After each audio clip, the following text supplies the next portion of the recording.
இப்ப சீமான் வந்து சொல்றாரு 1000 ரூபாய் கொடுக்கறது வந்து நீங்க வருங்கால இளைஞருக்கு வந்து ஓட்டு வாங்குறதுக்காக நீங்க 1000 ரூபாய் கொடுக்குறீங்க அப்படின்னு சொல்றாரு. பெண்களுக்கு மட்டும் இருக்கக்கூடாது, ஏழை எளிய மாணவர்களுக்கும் தமிழ் புதல்வன் திட்டம் கொண்டு வரணும் அப்படின்னு ஸ்டாலின் கொண்டு வந்து, அது நல்ல விஷயம் தானே.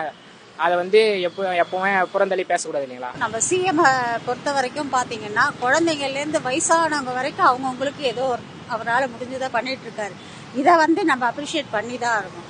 ஆப்போனன்ட் கட்சி வந்து ஏதாவது குறை சொல்லிட்டு இருந்தாங்கன்னா அதை வந்து நம்ம மைண்ட்ல எடுத்துக்க கூடாது. என்ன பொறுத்த வரைக்கும் சிஎம் பண்றது எல்லாமே நல்லதுக்குதான். ஏடிஎம்கே ஆட்சி விட இப்ப டிஎம்கே ஆட்சியில் வந்து பள்ளி கல்வித்துறைக்கு வந்து அதிகமா நிதி ஒதுக்கி இருக்காங்க. அது வந்து கல்விக்கு முக்கியத்துவம் கொடுக்குற மாதிரி தான்.